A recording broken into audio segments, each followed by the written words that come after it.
क्या नाम है तुम्हारा, क्या परेशानी है? मेरा नाम जगन्नाथ।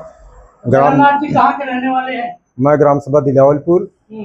परगना मीरानपुर, तहसील लम्हुआ, जनपद सुल्तानपुर का निवासी हूँ। क्या समस्या है? समस्या सर मेरी ये है कि मेरी जो है पैतृक आबादी की जी। पैतृक आबादी का मुकदमा जो है हाँ। माननीय सिविल कोर्ट हाँ। और हाई कोर्ट दोनों में भी विचाराधीन था। जी। अब भी है मौके पर। अभी भी? लेकिन मेरी जो है मौजूद घरौनी पर मेरे विपक्षी गण पलटू राम, संतराम या उनके लड़के जो कि निवासी छीड़ा में भी रहते हैं, मेरे छोटे वाले चाचा जी, उनके लड़के आए। एक दिन जो है मेरी कच्ची मकानियत को गिराकर जबरन उस पर निर्माण कर रही है। मैं न्याय की दुहाई देने के लिए मैं पुलिस अधीक्षक, एसडीएम साहब और थाने पर, इन सारी जगहों पर दौड़ दौड़ के तंग आ गए हूँ। मेरी कहीं कोई सुनवाई नहीं हो रही है। जब आप थाने पे गए थे जी, तो थाना इंचार्ज क्या बोले?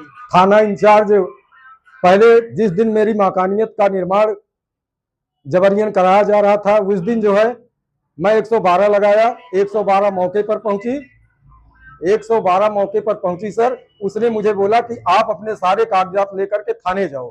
तब मैं जो है थाने ना गया था। मैं अपनी पत्नी और अपनी माता जी जो कि 60 वर्ष की हैं, मैं उन दोनों को भेजा वहां कि आप जाइए, सारे कागजात, सारे एविडेंस वहां दिखाइए, आपके साथ न्याय होगा। मैं यहाँ घर पे हूँ, नहीं तो जीसीबी मशीन खड़ी है, जबरन गड्ढा जो है खोद कर अवैध निर्माण करवाएगी।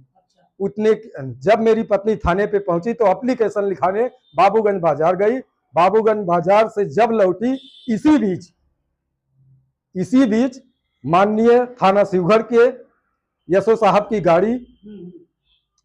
गाड़ी में बैठे अरविंद पांडे दरोगा, चौकी इंचार्ज, ये जो है और दो महिला, एक जो है सर, एक महिला और एक जो है पुलिस बल, वो मुझे आए घर से जबरन उठाकर ले गए और मुझे थाने में बिठाए रखे।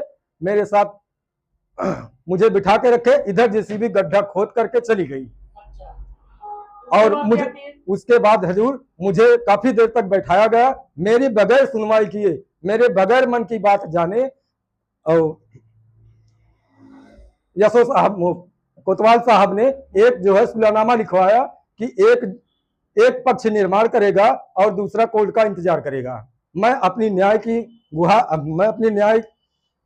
के हित में दर बदर इधर उधर भटक रहा हूँ। जैसे कि अभी आपने एसडीएम महोदय का जिक्र किया जी, तो आप एसडीएम के पास लम्हुआ गए, उन्होंने क्या आश्वासन दिया? मैं जब गया एसडीएम महोदय के पास अपनी एप्लीकेशन लेकर, तो उन्होंने सीओ साहब को लिखा। सीओ साहब के पास जब गए तो सीओ साहब ने कहा कि ये राजस्व का मामला है, आप पुनः जो है जाइए एसडीएम के पास, तो उनसे आरआई लिखवाइए। तब जब मैं आया तो आरआई को निर्देश दिया गया, उनको मैंने कॉपी भी दी, लेकिन अभी तक मौके पर लेखपाल नहीं पहुंचे हैं। कई दिन बीत जाने के बाद एक बार जब पहुंचे तब अपनी फोटो खिंचवाए और चले गए। कोई ना नाप किए, ना कोई जोक किए, ना विवाद पर कोई रोक लगी है। कौन आया था? लेखपाल आए थे? लेखपाल रवि जी। क्या कहे रवि? रवि बोले कि ऐसा है कि मैं इसमें कुछ नहीं कर सकता हूं, आप स्टे लाइए। थाने पे जाता हूं तो थाने वाले भी यही मुझसे कहते हैं कि आप स्टे लाइए, मैं अभी काम को रुकवा दे रहा हूं। तो हुजूर, मैं यही जानना चाहता हूं कि किस न्यायालय की आदेश पर मेरे विपक्षी का मकान हमारी घरौनी पर बनाया जा रहा है। अच्छा, तो इसके बाद आप न्यायालय गए? जी, न्यायालय में आपका मुकदमा चल रहा है? जी, 18/3 को नियत तिथि थी। हजूर, मेरे विपक्षीगण वहां हाजिर हुए, इसके पहले भी हाजिर हैं 24 में। मैं जो है 652/23 में मुकदमा दायर किया हूं, वो चल रहा है सिविल कोर्ट में, आज भी विचाराधीन है।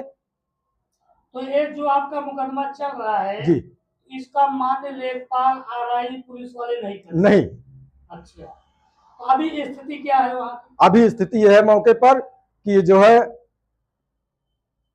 सरिया, गिट्टी, सीमेंट, कंक्रीट आदि गिराकर उस पे छत लगवाना चाह रहे हैं। अच्छा, दीवार खड़ी हो चुकी है? कितना दिन से काम चालू है? काम 8 तारीख से लगातार आज चल रहा है, काम रातों दिन चल रहा है। अच्छा, रात में जो है जनरेटर की सहायता से चल रहा है और दिन में जो है लाइट का उजाला रहता ही है। रात में भी काम चल रहा है? जी।